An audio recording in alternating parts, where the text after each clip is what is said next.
Hello everyone, it is Christina Blacken, founder of thenewquo.com, the place for organizations and leaders like you to flip the status quo with the story. And I'm back with the top knot looking like a garlic knot, trying to be cute. Don't look at my edges, pay attention to me. So today I want to talk about emotions. It's just emotions taking me over. Caught up in sorrow, lost in the soul. But if you don't come back, come home to me, darling. Don't you know this? And why they are so critical and important to being an effective leader, to inspiring people and motivating people to believe in your cause, your idea, or plan of action. Now, a lot of people believe that emotions should be sanitized and removed from the workplace and many other areas of life because they're messy, they're hard to predict. You have some of those friends that are super emotional and you're like, can you just get it together? Can you stop crying every time you see puppies on TV? Can you just stop? But really, we are emotional creatures and there's good reason for that. Emotions essentially are a shortcut. They tell us and they signal to us how we should make decisions and quickly gather lots of information into one simple form so we can take an action. So when you feel anxiety and you're not sure of something, or you're super excited and you have this intuition that it's the right choice, your emotions are playing a part in pretty much operating on autopilot to help you make decisions in the world. Don't just take my word for it. There are plenty of studies that show that emotions drive behavior and decision making. One in particular used functional magnetic resonance imaging, say that 5 times fast, baby, that's a lot of words, to essentially see what was happening in people's brains when they are evaluating brands. And they discovered that people are more likely to use their emotions, their personal feelings, and experiences when choosing a brand over the actual facts, benefits, and features of a brand. So there's something here when it comes to how emotions drive people. Now, if you're a leader, if you're a manager, and you're trying to move people to action, you have to understand that emotions play a massive role in getting people to believe in what you're saying, to be inspired, and to essentially take action. Now, this is where we get to the good stuff, because you're probably thinking, great, emotions play a role. I should probably not stuff them. I should pay attention to my feelings, to my ooey gooey, whatever is mushiness happening in my body. Now, what do I do with that, and how do I use it effectively? That comes through story. Interestingly enough, story is one of our most powerful tools for tapping into the human experience and for distilling and inspiring certain emotions in people. There are 4 key reasons why story is your most effective way of understanding emotion, tapping into it with people that you're working with, and ultimately inspiring people to action. The first is story. It releases this feel-good cuddle hormone that I know y'all are probably familiar with, called oxytocin. Anytime you hug a loved one, or you're kissing up on your boo, or you're cuddling up with someone you like, that little hormone gets released in your body and it feels good. And that happens when someone is listening to a story. Oxytocin is released. It does 2 things. It creates trust, and it also helps the mind to stop wandering and takes that mind wandering to 0, which is super powerful when it comes to getting people to pay attention and to feel emotional connection. The second way that stories tap into emotion pretty effectively is through a little process called neural coupling. Now, the Academy of Sciences did a study a couple of years ago to see what was happening in a storyteller's brain and in a listener's brain when a story was being shared. And they discovered that the ways that the brain was firing for the storyteller was mirrored in the listeners. So if I was telling you the story of Lion King, right? Mufasa gets thrown off the cliff by his no good brother. He was on the edge. He was thrown into the antelope stampede. Like, you're literally firing your brain in the same visual and mental regions as mine when you're listening to that story. The third reason why story really effectively taps into emotions is it has something that's called narrative transport that occurs when you're listening to a story. MC Brock and TC Green coined the term a couple of years ago while doing some research. You know how I feel about research. And they essentially found that when someone's listening to a story, they're literally, physically, and mentally transported into that story. They lose all sense of surroundings, and the values and emotions and beliefs in that story that a listener hears, they will adopt as their own. And the fourth and final reason why story taps into emotion is it taps into your elusive subconscious brain. That's the part of your brain that's on autopilot. It does things like when you bought that Ben and Jerry's pint at 2 a.m. and you woke up with Rocky Road on your chest. That was your subconscious brain that just wanted some sugar, you know what I'm saying? So essentially, story is releasing oxytocin.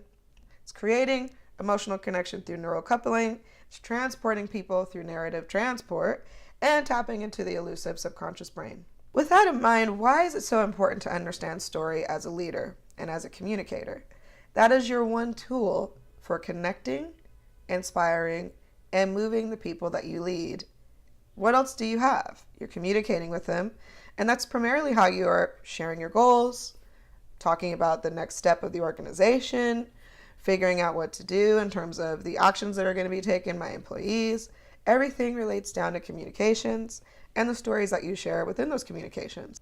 Interestingly enough, employees want that sort of emotional connection. They want to feel that drive, that vision, that higher purpose behind the work that they are doing. And 68% of employees do not feel like their leaders do an effective job of distilling purpose and meaning into their work. So there's a gap here. People want to feel it. They want to feel that oxytocin. They want to feel engaged. They want to be inspired when they're in work. So the next time you're thinking about stuffing your emotions and being a robot when you're communicating with the people you work with or people outside of work, think again, because those emotions matter. And I'm going to give you a small exercise that you can try to make communications and stories that have more of an emotional driver and an impact. First, think about your idea, whatever that idea is that you want to share.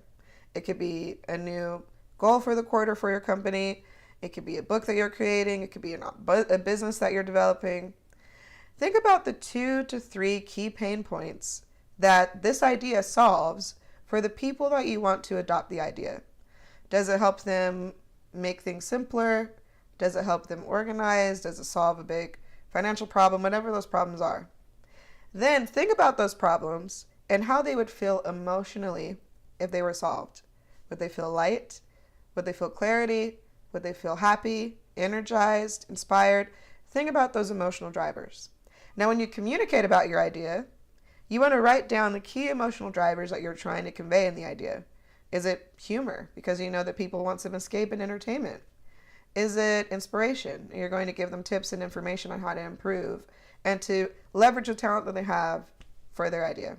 So I want you to do an exercise to essentially think about how you're communicating about your idea.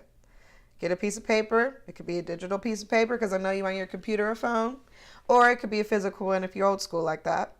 I want you to lay this paper down and answer the following question. What are the 2 to 3 key pain points of your audience that you're trying to connect with around this idea that your idea solves? So for example, say your idea is about a more effective way of brainstorming, and you know that the pain point of the audience is confusion and a lack of inspiration around creativity. So once you answer what those pain points are, think about the emotions connected to those pain points. Is it frustration? Is it fear? Is it anger? Is it listlessness? Is it boredom? And I want you to take that emotion and think about the flip side of it. If they are able to solve for their problem, instead of frustration, would they feel clarity? Instead of fear, would they feel courage? Instead of boredom, would they feel entertainment and engagement? And use that key emotion that you're trying to flip to as the foundation of your story. So say you want to have engagement be the main core focus of your story. Every metaphor that you create, every word that you describe, every example and scenario created in the narrative you're making around this idea should lead back to that emotional driver. That is one simple and key way to make sure that your stories have some sort of emotional resonance. We are not robots. We don't want to talk to people who are all sanitized and closed off and not talking about the things that really drive us, that inspire us, that make us human. So that's my little tidbit for today. I hope that was helpful to you. I hope you're feeling a little bit more emotional and feeling in control of your emotions and not letting them take you over, but essentially knowing how to use them as a tool of action. And to follow me, you can go to thenewquo.com or subscribe below for more videos on tips and tools and information on how to use story to flip the status quo. It's just emotions taking me over. Caught up in sorrow, lost in the soul. But if you don't come back, come home to me, darling. Don't you know there's nobody left in this world to hold me tight? Nobody left in this world to kiss goodnight. Goodnight.